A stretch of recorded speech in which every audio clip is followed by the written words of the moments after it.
দেখা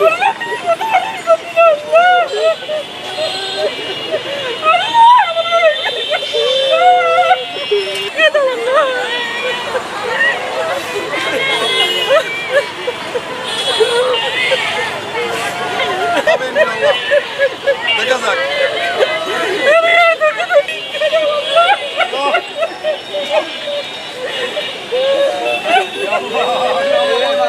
আমি মনে করলাম যে ওই নাম্বারে একটু ফোন করে দেখি তো আসলে নাম্বারটা খোলা আছে কিনা। ওই নাম্বারে ফোন করে দেখি ফোন আসলে রিং হচ্ছিল।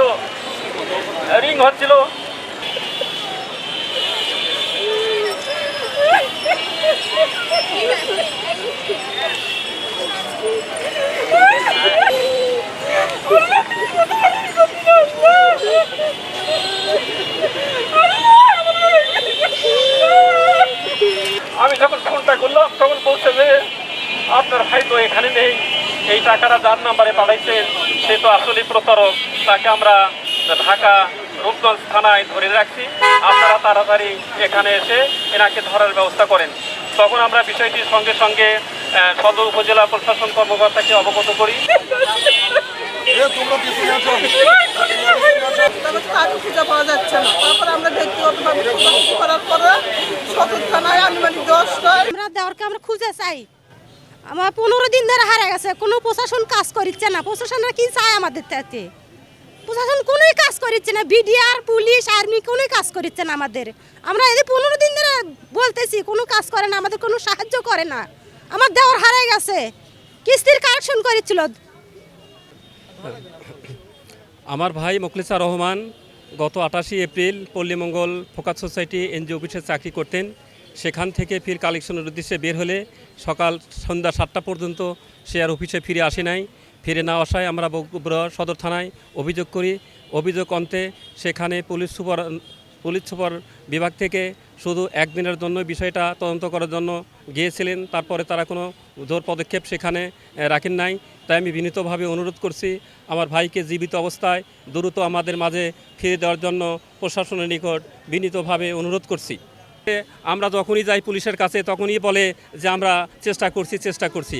আসলেই 15 দিন হয়ে গেল, একটা জীবিত মানুষ কী অবস্থা, কোথায় কী অবস্থা আছে এই বিষয়ে তাদের কোনো সহযোগিতা আমরা ভালোভাবে পাচ্ছি না। তাই আমি বিনীতভাবে অনুরোধ করছি আগামী 24 ঘন্টার মধ্যে আমার ভাইয়ের জীবিত অবস্থায় আমাদের মাঝে ফেরত দেওয়ার জন্য প্রশাসনের নিকট আমি আকুল আবেদন জানাচ্ছি। রাত্রি প্রায় আনুমান 3টার দিকে কে বা কাহারা আমাকে ফোন করে জানায় যে আপনার ভাইকে যদি আপনি ফেরত নিতে চান তাহলে আধা ঘন্টার মধ্যে 1 লক্ষ টাকা মুক্তিপণ দিতে হবে। আমি তখন রাতের বেলায় তাৎক্ষণিকভাবে বিভিন্ন সহযোগীদের কাছ থেকে 1 লক্ষ টাকা ধার নিয়ে বিকাশে 1 লক্ষ টাকা প্রদান করে থাকি এবং আমাকে তখন বলা হয় যে আপনার ভাইকে আমরা যে কোনো রাস্তায় ফেলে রেখে যাব, আপনারা নিয়ে যেয়ে ভালো একটা ক্লিনিকে ভর্তি করাই দেবেন। কিন্তু আমরা ভোর 5টার দিকে আমরা টিম করিয়া 4-5টা রাস্তায় আমরা 7-8 জন লোক দাঁড়িয়ে থাকি 9টা পর্যন্ত, কিন্তু আমার ভাইয়ের কোনো খোঁজ পাই না।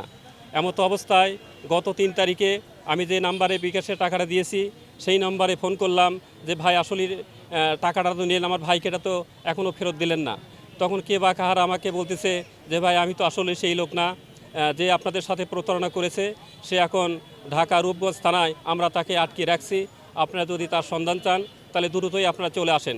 বিষয়টি তাৎক্ষণিকভাবে সদর থানায় পুলিশ কর্মকর্তাকে অবগত করা হয় এবং আমি সহ পুলিশ কর্মকর্তা সহ আমরা 4 তারিখে ঢাকায় যে ফয়সাল নামে এক যুবককে আটকরত অবস্থায় আমরা পাই এবং তাকে জিজ্ঞাসা অন্তে সে বলে যে আমার সাথে আরও একজন ছিল, ডেমরা থানার আলামিন নামে আরও একটা লোক ছিল আমার সাথে।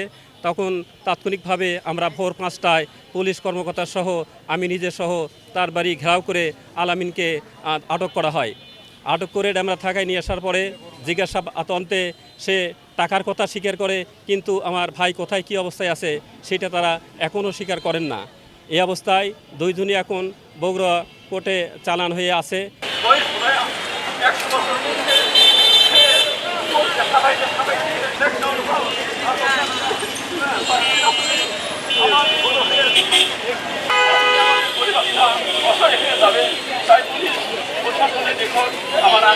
আমি আকুল আবেদন করেছি এবং বাংলাদেশের প্রতিটি মানুষের নিকট আমাকে ফেরত দেওয়ার জন্য আপনাদের মাঝে আমি আমার ভাইয়ের প্রাণ ভিক্ষে চাই। আসলে আমি আর কিছু বলতে পারছি না।